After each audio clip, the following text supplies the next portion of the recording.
Alright, race fans, welcome back to the workbench. Today we're going to cover a couple of topics here regarding Mega Gs. The older Mega G, the original car, and the late model Mega G Plus. And we're going to take a look at some basic hop-ups that you can do to make these cars more interesting as they come out of the box. Start off with the original car, the Mega G, and this particular car here, what we've done is we replaced the factory front axle set with an O-ring set that allows you to change the size of the front tires to either lower the car to the track or maybe raise it up. But more importantly is the parts rotate true. And that's one of the problems with the original factory parts, is that the hubs often are pressed on crooked. This particular unit has our aftermarket Viper axle and gear set, which is this particular item here. You've got centerless ground, hardened splined axle. You've got CNC machined hubs that you have here. High quality injection molded 23 tooth crown gear and a CNC machined gear saver. So when you put all this together, it's a very good and true rotating component. So that's what we have on this, plus a set of super tires that are the appropriate size. We've put in level 52 traction magnets, replaced the factory level 30s with these level 52s.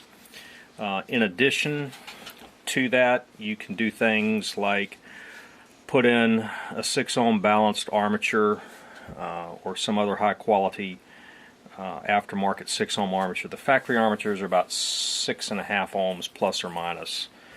And to cover another couple of topics, there is no aftermarket motor magnets that are of any better strength than what's in the car. So, don't ask about that, there just aren't any. Motor brushes and motor brush springs, you can use Tyco replacements. You could use Wizard motor brushes, probably their 006 high temperature springs would work good. Pickup shoes, I'm unaware of anybody that's making aftermarket pickup shoes or the springs that go underneath them. You just have to find the pickup shoes where you can. Sometimes for the springs you have to take, say, a Viper spring or a Scale Auto G3 spring and cut it down a couple of coils to fit. But once you do all this and have an appropriate lightweight body, the cars are actually very, very interesting. Here's a short wheelbase version of that. Pretty much the same things, where we've gone in and put in level 52 traction magnets, have the Viper rear end set, O-ring front set, and they get very, very interesting. Alright, well, these two cars here, the standard Mega Gs, those are history. Those aren't produced anymore. They came out with a Mega G Plus, which essentially is a can motor based car. And when I say a can motor, it looks just like a can. This particular one actually has a broken wire off of it, but whatever. This car here, I got it just to test some basics. It's, for the most part, fairly stock. It still has the factory rotating front components on it. And if you look real closely here, you can see that the front wheels, they're not terribly out of true, but they still don't rotate as true as a set of O-rings. You can see that that one over there has got a lot of wobble in it, and that causes handling issues. This particular one has the factory rear end set in it. We've just taken and put in super tires on it, which helps lower the car, and we've changed the traction magnets from the factory 30s to 42s. I have level 42 traction magnets for the Mega G Plus because the motor just doesn't have the power of the original Mega G. So with this particular car, a little better magnet, aftermarket rear tires, it's not too bad. It handles really good. That's one way to get some handling. The other way is to take the standard factory car, that you have here, you leave the traction magnets alone, because actually they're not terrible. It's just getting the car down to where they can actually do some work. So when you take and put on the O-ring front end set, that'll lower the car down to the track to where it's more parallel, and then with the aftermarket super tires on the rear, that drops the back end down, and you get the car down as low as possible. So this particular car isn't terribly bad. The rear axle is actually pretty good. Things were not terribly out of round, but this particular hub does exhibit a little bit of wobble to it, but it's not terrible. It does pretty good. And in this particular example, we went a little bit further and tried to answer the question for the average consumer: what happens if you're having problems finding, Mega G gear sets? Mega G gear sets, the factory gear, is very, very thin back in here. So a standard aftermarket crown gear, either Viper, Scale Auto, Wizard, a lot of times is too fat and won't fit and clear this little piece back here.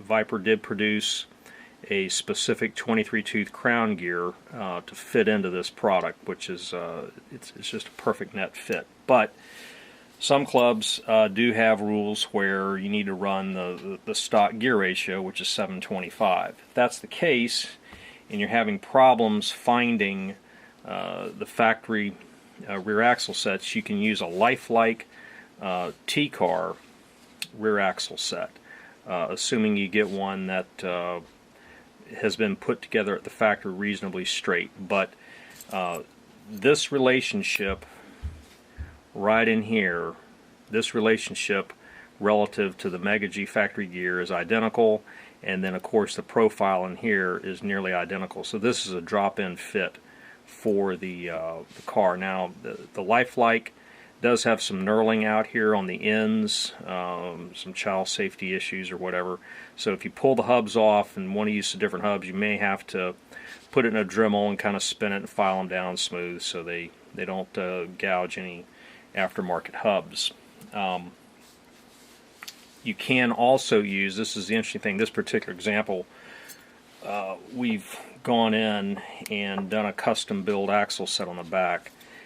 We've used a Lifelike T-Car pinion gear. The Lifelike T-Cars and the Mega G Plus have a 1mm armature shaft. The original Mega G has a 1.5mm armature shaft, which is more standard, the same as most of your early Tomy products, what we use in Viper, what Scale Auto uses in their cars, and what Wizard uses in theirs.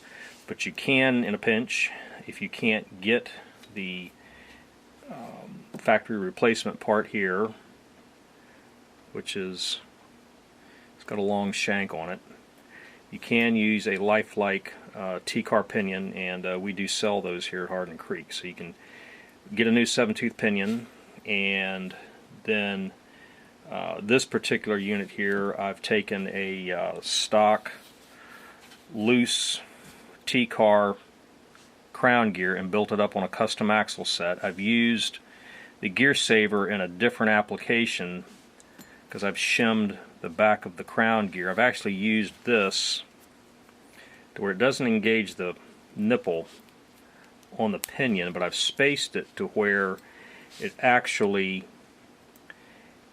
just barely, you can see how much side play you have.